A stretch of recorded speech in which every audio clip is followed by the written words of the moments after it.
Ready start.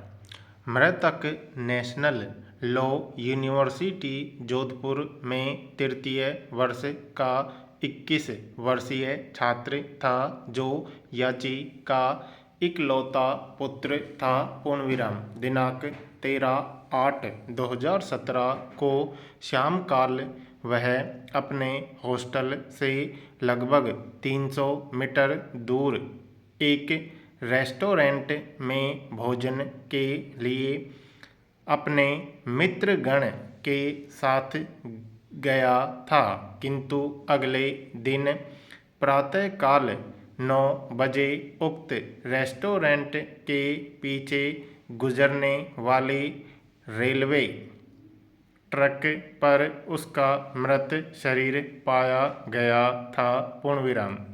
मृतक के माता पिता के काफ़ी प्रयास के बाद संबंधित थाना मंदौर जोधपुर सिटी में भारतीय दंड संहिता की धारा 302 के अंतर्गत प्रथम सूचना रिपोर्ट संख्या 155 वर्ष 2018 दिनांक 29/6/2018 को दर्ज किया गया, क्योंकि विश्वविद्यालय प्रशासन ने प्रथम दृष्टया मामले को एक आत्महत्या का मामला मानकर घटना के तत्काल बाद कोई प्रथम सूचना रिपोर्ट दर्ज नहीं कराई थी। पूर्णविराम। तदनुसार घटना के तत्काल बाद अपराध अन्वेषण की सामान्य प्रक्रिया भी पूरा नहीं किया गया। पूर्णविराम।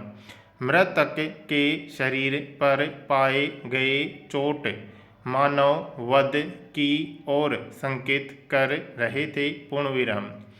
पुलिस की लापरवाही देखते हुए मृतक के पिता ने समुचित अन्वेषण के लिए उच्च न्यायालय में रिट याचिका CMP संख्या 1411 वर्ष 2012 प्रस्तुत किया, जिसमें उच्च न्यायालय ने दिनांक 24/2/2020 को याची को चुनौती देने का विकल्प प्रदान करते हुए अन्वेषण संस्था को संबंधित न्यायालय में अन्वेषण का परिणाम प्रस्तुत करने का निर्देश दिया। पूर्णविराम।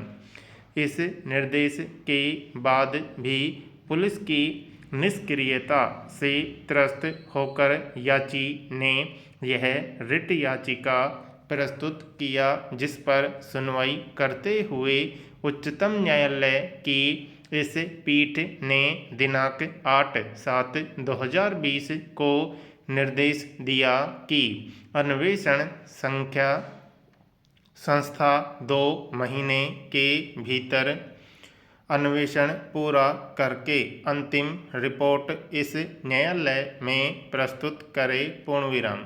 इसके बाद अन्वेषण अधिकारी ने अतिशीघ्रता में अन्वेषण कार्य पूर्ण करते हुए दिनांक 3/9/2020 को एक अंतिम रिपोर्ट प्रस्तुत किया, जो पूर्णतः असंतोषजनक और अनेक बिंदुओं पर अपर्याप्त था। पूर्णविराम।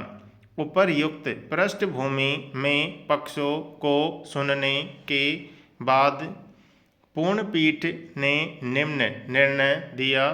पूर्णविराम। पैरा।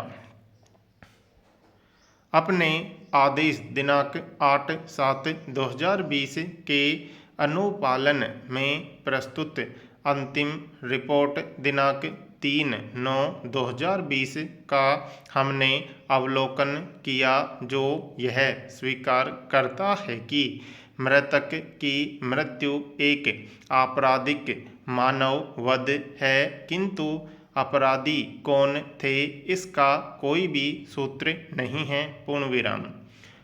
कहा गया है कि मृतक ने घटना के दिन दिनांक 3/8/2017 को विश्वविद्यालय परिसर को शाम 7:40 बजे अपने अन्य अनेक मित्रों के साथ छोड़ा था और उसके अगले सुबह प्रातः 9 बजे लक्ष्मी गेस्ट हाउस के पीछे रेलवे लाइन पर उसका मृत शरीर पाया गया। पूर्णविराम। मृतक का शव रेलवे लाइन पर समकोण की स्थिति में मुड़ा हुआ था। पूर्णविराम। उसके शरीर पर 9 गंभीर चोटें थी जो प्रकृति में मृत्यु के पूर्व का था। पूर्णविराम। घटना स्थल पर रक्त का कोई निशान नहीं था, किंतु उसके कपड़े पर खून लगे थे और उसका केवल एक पैर का स्लीपर ही घटना स्थल पर पाया गया। पूर्णविराम। प्रत्युत्तरदाता ने उच्च न्यायालय के समक्ष और इस न्यायालय के भी समक्ष प्रति शपथ पत्र के द्वारा कथन किया है कि मृत्यु प्रकृति में दुर्घटनात्मक है। पूर्णविराम।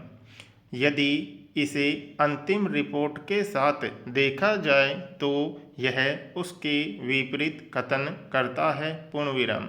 कोई संदेह नहीं रह जाता कि मृतक पर आक्रमण रेलवे लाइन पर नहीं अपितु कहीं और किया गया था। पूर्णविराम।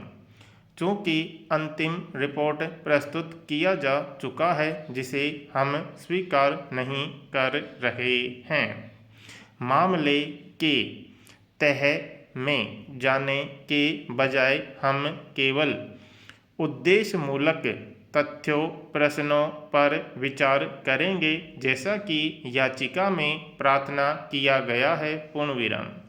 हम याची के इस तर्क से सहमत हैं कि घटना के तत्काल बाद से समुचित ढंग से अन्वेषण नहीं किया गया और अंतिम रिपोर्ट लगा दिया गया।